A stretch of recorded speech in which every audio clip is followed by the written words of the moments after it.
It has been 5 years since I first released Why Do I Hate Articulated Buses, which for the last 5 years has been the most popular video on my YouTube channel.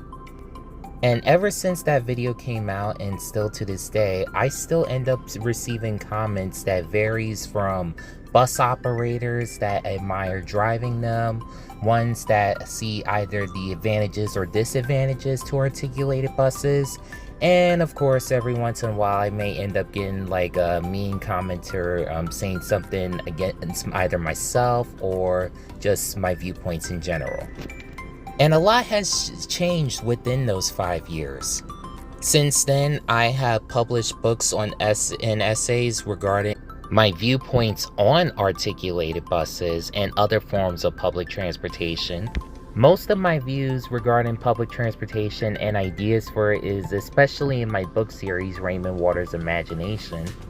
The channel itself has grown over 100,000 subscribers. As of this month, my dad will be enjoying 3 years since he retired from the Long Island Railroad. And it's also been 3 years since I first became a shuttle bus operator for Via Jersey City. But we could also argue that the industry itself, with regards to buses in particular, have changed. I'm sure we can all agree that buses here in North America fail in comparison to buses in Europe. Not only do they look nicer, but they have a ton of amenities and features that just make them so much better than the manufacturers here. Now, do I have anything against the manufacturers in North America? Not necessarily. But because there are so many laws in place against, not necessarily the manufacturers themselves, but against what they mass produce, the features that they could have here are severely limited. Now, this is not a political channel, and I do not want anyone in the comments to mention anything surrounding the political climate itself. But the reality is that with some of the tariffs that have since been imposed by the US president, that has led to a surge in resources that are imported here to the United States. But also the fact that we've also seen a number of closures in bus manufacturers, like Proterra is no longer in business. Nova Bus is no longer part of the US market and has switched to having a market exclusively in Canada now. Even New Flyer is Canadian based, and it's crazy because just here on Staten Island alone, a good chunk of the buses here are from Canadian manufacturers. Now, Nova Bus and Proterra, they're both under the Volvo group, but lately we've been getting some New Flyer buses here. Now, I'm sure there are some bus fans and more in the comments that will clarify that there are some domestic bus manufacturers here, but the ones that immediately come to my mind are Hometown and Gillig. Besides that, there are no domestic manufacturers here. Mind you, we have a good number of car makers here. Now, I am doing this recording from my own personal vehicle, which happens to be a 2019 Ford Escape. My truck alone is actually older compared to the vehicles that I drive for work. There are some vans at Via Jersey City, for instance, that are not even a year old that I have been able to have a chance to drive. And what's crazy about this particular market with regards to minivans in particular is that though it's a dying market in some cases, there are times when I find driving these vans at times more comfortable than in my own personal vehicle. For instance, the Toyota Siennas that we haven't had for a year now, some of them, it doesn't even feel like you're driving a Toyota Sienna. If anything, it feels more like driving a subcompact Corolla. And that's really my point with regards to the industry, not just here in North America, but also abroad, with the fact that you don't need necessarily a special license to drive something that would require 15 passengers or less. It's actually all the more reason why there is a crisis within the commercial industry, whether it's driving trucks or buses. Now, I have nothing against bus operators that will continue to drive passengers from one place to the next for years to come in larger vehicles. But let's face it, the struggle that comes with being able to obtain a license, obtain such a license, and endorsements and so much more is at times a bit strenuous. And then finally you end up getting behind the road. And though this is true for every single vehicle, I can only imagine how cumbersome at times it must be to be able to try to change lanes or have drivers that are actually courteous enough for you.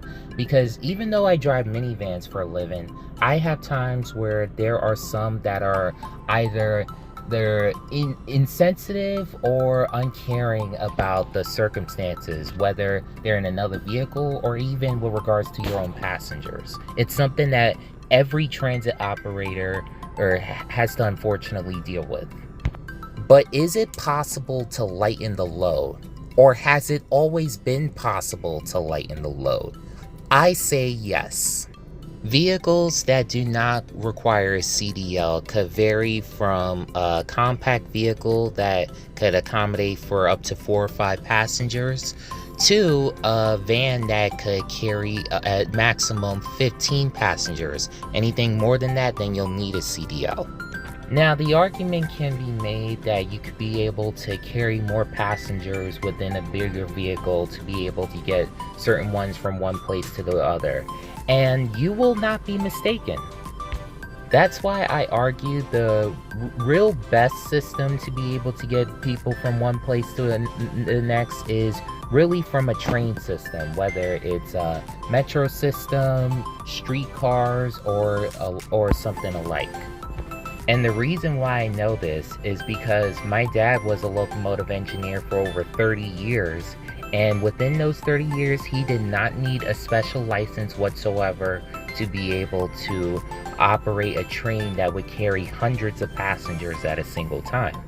Now, while many do not deny the benefits of having a train system to be able to get many from one place to the next, there are many that, of course, argue against the initial purchase price, and they're not wrong.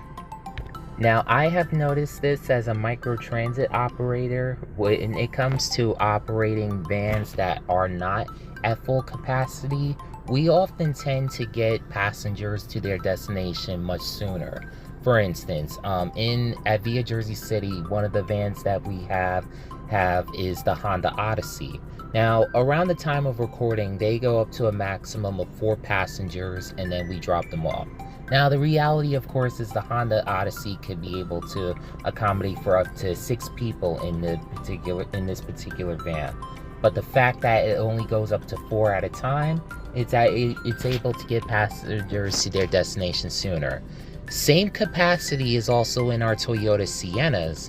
However, again, around the time of recording, operate them at full capacity, and at times it ends up taking longer to be able to get certain ones to their destinations. Now, if it takes longer in a full capacity minivan, how much more so within a larger capacity vehicle that could accommodate for over 16 passengers? Also, how often do you find it easier to drive a smaller vehicle, and how often are other people on the road more courteous towards smaller vehicles compared to that of a large commercial vehicle? I've also noticed that when it came to these smaller capacity vehicles, that the smaller the capacity, the faster the turnaround times will be. So that way you're able to transport more within a reasonable amount of time. Think, for instance, about the Prevost X345 commuter, one of the commuter coaches that are sold here in North America. That bus alone can carry up to 56 passengers. Now, if you think about it from a passenger perspective, you have all your friends on a particular bus or all other passengers being able to go to a particular destination with almost no problem. But if you think about it from the driver's perspective, there's a lot of training and maintenance that has to be involved in making sure that vehicle is able to get to that destination. Now, the capacity of that coach bus is actually the same capacity of 4 15-passenger Ram ProMaster vans. With such vehicles, no drivers require a passenger endorsement or anything in particular. Now, if a company decides to give additional training, which I highly recommend, by all means. But other than that, four drivers could be able to operate them almost no different than how they would drive a normal car, or even park it no different than a normal car. What I've also seen in smaller vehicles is the fact that there is a greater level of warmth and intimacy between the operators and passengers alike. In my 3 years alone at Via Jersey City, though it's not everyone, I've noticed how there are more passengers that are kind and courteous to either other passengers or to myself as an operator. In the long run, that actually tends to increase the morale. Also, with such vehicles, you do not need an air brake endorsement whatsoever, something that North America is still trying to deal with for right now. In fact, it's one of the reasons why I actually cannot drive a motor coach for right now, because I keep failing the air brake endorsement tests. Now, am I saying that non-CDL buses and other vehicles should replace every single job where you require a CDL? Not necessarily, but just imagine how cumbersome it would be for many if there was no buses in a particular area to be able to get from one place to the next, and the town that they're in cannot afford to implement a streetcar. The reality is, there are plenty of drivers out there that could be able to accommodate for jobs that may not have suitable candidates, so to speak, for larger vehicles. And it's not too late for certain companies to change.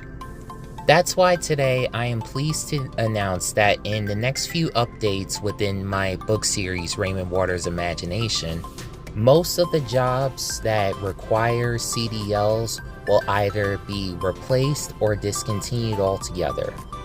For instance, the BRT system known as Crayon Metro in the flagship resort will be replaced with an automated metro system. The Crayon bus fleet will have their current lineup of MCI D45 CRTs replaced with non-CDL buses. And the same will also apply for Granville Charter, more of which will be able to come in the near future, but these are among the many jobs that I am in the middle of replacing. Subscribe to my channel and follow me on my socials and on Patreon to know when these changes will be able to come about. And be sure to download these updates once they are available. But of course, the reality is not everyone will be able to agree to the ideas that I've been able to bring about. Some may just consider as my own opinion, and that's okay. But we cannot deny the facts of public transportation and how it should be able to accommodate for as many as possible in varying circumstances. Non-CDL based buses and trucks may not seem like what would be a suitable replacement for many of the larger vehicles out there, but it could be able to transport more within a shorter period of time and could be able to provide more jobs. So they may not be the future to some, but I argue that they should be.